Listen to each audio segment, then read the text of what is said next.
Hi, everybody. I hope you enjoyed your trip through the subsistence practices and that you've successfully finished up everything from foraging through agriculture. And now we are going to move on to a new section of this class. And we are going to spend the next couple of units talking about human nutrition, the way we digest different foods. And I wanted to start out by talking about how cooking and how fire have played a role in human evolution and have, we could say even made us human. So we're going to be discussing the theories of a man named Richard Wrangham, and he wrote the book Catching Fire, and this really talks about how the use of fire was harnessed over time and was instrumental not only in humans changing a lot from primates, but then also to being able to grow bigger brains, which is one of the really fundamental features of what it means to be human. So here we go.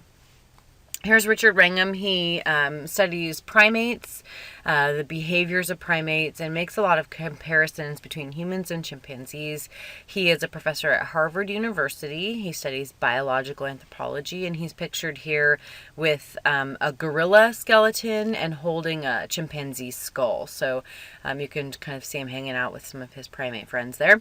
And he came about a lot of these observations by comparing humans and chimpanzees. So we're going to be talking about human evolution here, and while this is not a biological anthropology class, in this big field of anthropology, we bring in the information from all of the subfields of it. So I'm going to be introducing to you evolution in the way that we understand it as far as biological evolution goes. I'm not trying to indoctrinate you into anything. I'm not trying to, force you to believe anything, but I want to give you the information that we know in science, and I'll also leave big questions out there. I'm okay with the fact that anthropologists don't know everything about evolution, and I think that's one of the exciting things about our field. So that being said, fire influenced human evolution, excuse me, there's only one, and that it provides warmth on cold nights. So we're talking about making it so that we don't have to live in warmer climates, we can live in colder climates. Fire also provides a space for community. If you can imagine moving around in big open spaces like the large grassy, environments in Africa, and if you see a fire flickering, this warmth kind of calling to you, that you might move toward it, and you can sit around a fire and talk to people and get to know people and, play music and share a meal. Communities can be built around these fires. And this is a means by which we also prepare food. So food, eating food in its raw state can provide a certain number of calories and nutrients. But by cooking food, as we are going to be discussing, there are some chemical changes that happen that actually unlocks a lot of those nutrients for us. So what types of foods do we eat raw? We eat a lot of vegetables raw. We also eat a lot of fruits raw. So we eat some fish raw. We don't eat a lot of raw are other meats. So meats from animals such as chicken, pork and beef, we do not tend to eat raw. So if we think about the changes that we went through to get to the point of cooking, we're going to really look at how that might have come about in human evolutionary history. So I just kind of really briefly want to run us through primate evolution here. And there are many, many courses that take long periods of time to explain this, up to 16 weeks. But I just kind of want to give you some time frames and dates so that you can have an understanding of the flow and movement of primate to human evolution. Primate and human evolution. So 6 to 8 million years ago is what we've kind of nailed down as this time where the ancestors to modern chimps and humans diverged. So there's this kind of saying, this myth of humans evolved from chimps, and that couldn't be farther from the truth. But about 6 to 8 million years ago, we believe that there was a common ancestor. So we're more, these very distant cousins than anything else. Very little is known about these early species. We have some information from fossilized bones, but really a lot of the information is guesswork. We'll have a small piece of a toe bone or a heel, or even one segment of a tailbone or something, but not much more than that.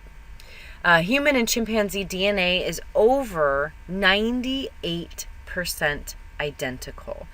Human beings are about 99.9% identical, if we look at the differences between human populations. So this 98% identical DNA is really, really significant. We're talking about sharing the absolute vast majority of our DNA with chimpanzees. Humans and chimpanzees are more closely related than chimpanzees are to gorillas as well. So we've really maintained this shared history with them, in that we lived in the similar areas that they did for a very long time.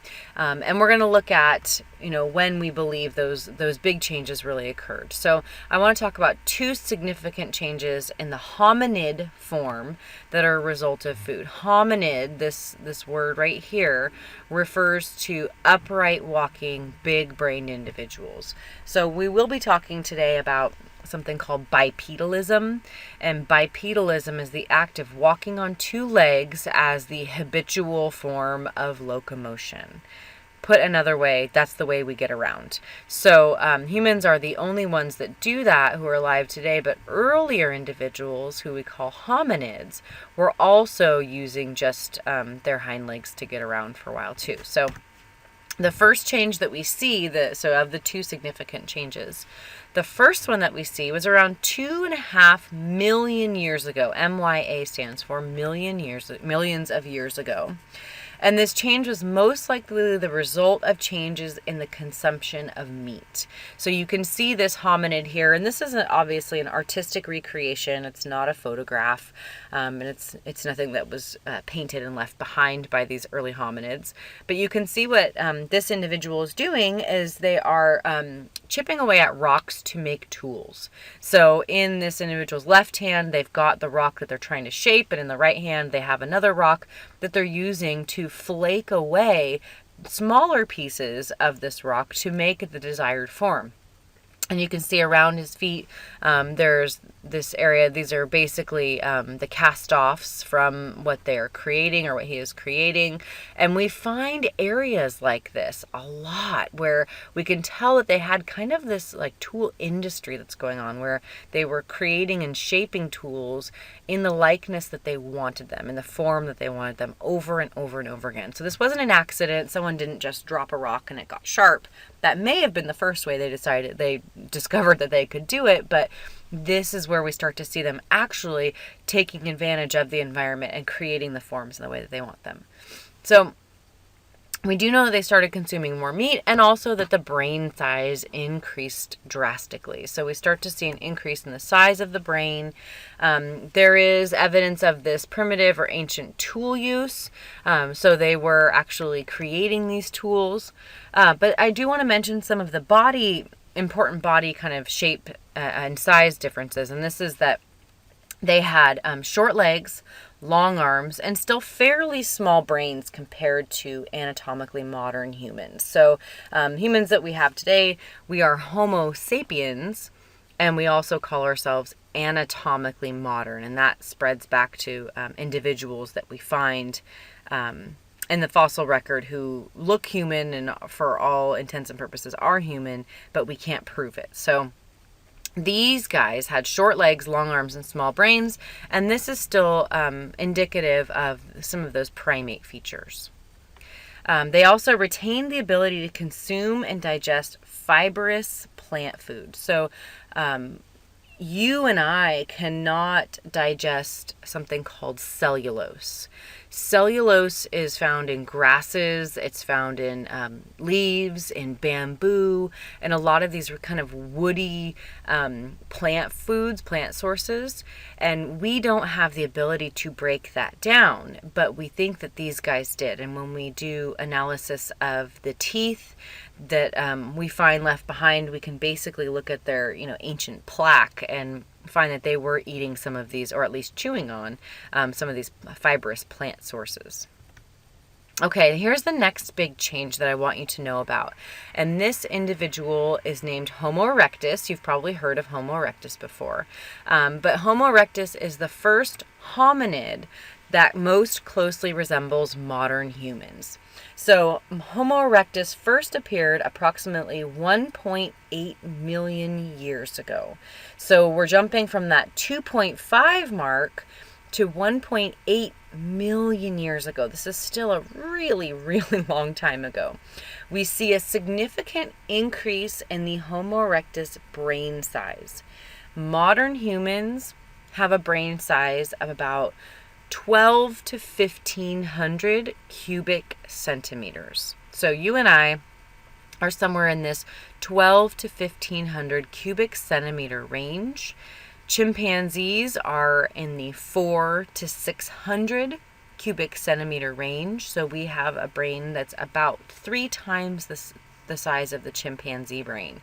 The Homo erectus brain was about 800 to 1,000 cubic centimeters or cc's. So we're talking about a big increase. It is about double the size of the chimpanzee and those earlier hominids. We know that Homo erectus also walked and ran as fluently as modern humans, and they've got a similar growth and maturation as modern humans. And what that means is that we've actually found a couple of Homo erectus infant and child specimens, these fossils of the infants and children, and we can find out how old they are and basically look at their brain structures and their bone growth and compare them to anatomically modern humans and see that they actually were following a similar growth pattern. So consumption of meat fails to explain these anatomical changes in Homo erectus. We do see more evidence that they were eating more meat, but there isn't any evidence that they also had better ways of obtaining and processing the meat. We don't have evidence of them doing they weren't using long-range rifles or anything. They had fairly similar tools to those earlier hominids about 1 million years ago, but they definitely were eating more meat, and they probably were processing it by cooking. There isn't really strong evidence toward that, but we believe they were because of things like the smaller teeth and jaws. So we don't have a lot of physical evidence except for the evidence that we see in the body, and that's the smaller teeth and jaws.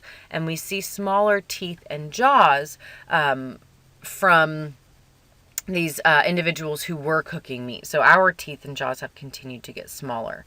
So there had to be other ways of increasing energy from the food that they got. They were not doing anything, to process the meat, like smoking it or anything like that. So they had to have been doing something to the meat so that they could eat more of it. Okay, so I wanted to kind of bring up a couple of charts and graphs here.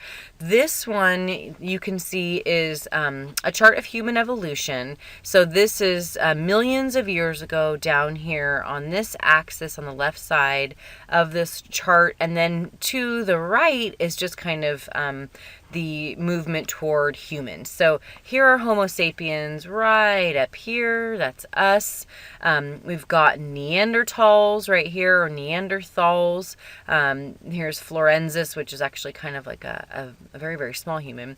Homo erectus is right here. So we've looked at Homo erectus, and we've looked at these Australopithecines. So Australopithecines are it's a classification. It describes the genus of a species. So we are Homo sapiens. So if you look down here where my mouse is, or my pointer is, I guess, Homo sapien is our genus and species. So our taxonomical genus is Homo. Our species is sapiens. So for Homo erectus, for example, their genus is Homo, their species is erectus. For these guys, these are Australopithecines, and I'll have those spelled out in a moment for you. But we see with these guys, some growth in brain size, a little bit of change, using tools, a little bit more of the upright posture. You can see these relationships down here are indicated by these, lateral bars here. And that's just showing you that, once we get here, it's kind of, this is all very neatly laid out, obviously. And then we get here and it's kind of, whoop, whoop, we flip and slip things around because we're not totally certain of all of the relationships there. Like I said, we have a lot left to discover in anthropology. And to me, that's the exciting part of this field. So we've got Homo habilis, who was using a lot of tools. Homo erectus, Florensis is up here, Neanderthals, and Heidelbergensis, and then Homo sapiens up here. So as far as human evolution goes, these guys are separated a lot. The two we talked about, the Homo erectus and these Australopithecines. Now, I want us to look at this chart here and just kind of look at some of the differences. So as I promised, the spelling, this is how we spell Australopithecine. That's that genus. And this is Australopithecus afarensis. If you have ever heard of Lucy, the skeleton Lucy, this is Lucy. Class, meet Lucy. Lucy was an Australopithecus afarensis individual living in East Africa 4.5 to about 2.5 million years ago. So here's Lucy. Here is that Homo erectus, the genus Homo, the species erectus. Australopithecus afarensis, or Lucy, was walking and also tree climbing, and then Homo erectus was walking and also was an endurance runner. So there are a few things that I want to kind of draw your attention to here. So I just put up a couple of stars. We can see differences or changes starting up here in the head with the with the shape of the head. We can see kind of this balanced, shorter, snout. We can call it a snout. And then we can see this much, much longer head and much bigger face right in here. And there have been a lot of experiments done with walking where they'll take, modern humans and they'll create a weighted mask and have people wear a weighted mask that mimics having this extra bony weight on the front of the face, and ask people to walk and run on treadmills. And they analyze all of their biomechanics while they're doing this. And what we found is that people, when we wear these masks, it's causing a lot of strain here in the neck and the trapezoids, all the way down the back into the lower back. And the head basically constantly has to adjust and pull the face back as they're walking. So we think that having this lighter face allowed them to do more endurance running.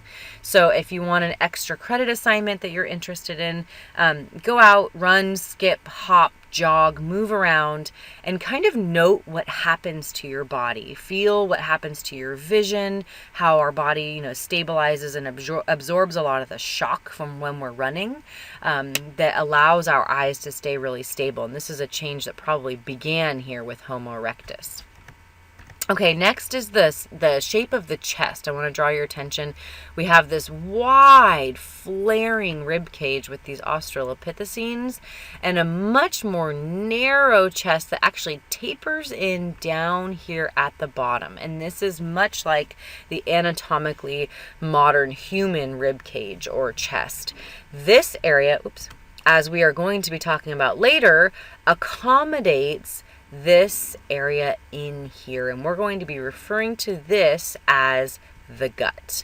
So looking at the differences in the shape and size here, you can see that the Australopithecines have this very, very short, wide waist. So the difference, or the distance back here from the bottom of the rib cage to the top of this is the iliac crest here, the back of the pelvis, and this one, you can see this is much longer and thinner, and this is very wide and short. Okay, so the cooking hypothesis basically is saying that the rise of the genus Homo, now remember that genus comes before species, so starting with Homo erectus, this rise of the genus Homo came from the control of fire. This is major, this is huge, that being able to harness and control fire allowed these early Homo species to do a few things. They started cooking foods, that taking food and putting it either directly over the fire or far away from the fire, creating smoke from the fire, doing these things cooked the food and changed the nature of them. Fire is also, thought to be central to the development of humanity. Really, it's still an essential aspect of modern civilization. So today we hide fire from view, but every time that you turn on a light switch, or you go to, even turn on a shower and expect there to be warm water coming out of there, we're talking constantly about the use of fire. So what would what would life be like today if we did not have control over fire? How would our lives be different if we were not consistently controlling it? So I want to talk now about what it means to be human, and the fact that bipedalism, or this process of upright walking, is one of the really big main features of what it means to be human. No other animal moves around the planet like we do. And you might be thinking, well, what about birds? But their main form of locomotion really is flying, whereas modern humans, we use our legs and we do this striding motion, one foot in front of the other. We also have what we would call large and complex brains. And these large, complex brains allow us to do things like multitasking, like hunting and communicating all at the same time. Also, they allow us to record things like culture and family relationships and who's important to you. We get to have social organization, pair bonding, having small litters. And I am, yes, referring to human babies as litters, because compared to a lot of other species, we really do have very small litters. We have usually one child at a time, sometimes two naturally, sometimes more because of modern technology. But really, we typically will have one child at a time, and we invest all of our energy into that one child. We also have what we call an extended juvenile period, which you could arguably say lasts well into our 20s, whereas most other species, especially primates, they are, with chimpanzees, they're thought to be basically mature by about 6 years of age. And then we have the ability to recognize and remember distant family members. And this ability lets us form these family units and harken back through the time to different ancestors, and draw and pull on these bigger social relationships. We also have open language and communication systems, and this allows us to have complex communication with others. We are omnivorous in our food selection. Omnivorous means basically all-consuming. Omni means all, and this vorous suffix means to consume. So we are basically all-consuming in what we eat. And that allows us to, have lots of options. And then the big one here is that we cook our food. And there is no other animal on the planet that purposely takes its food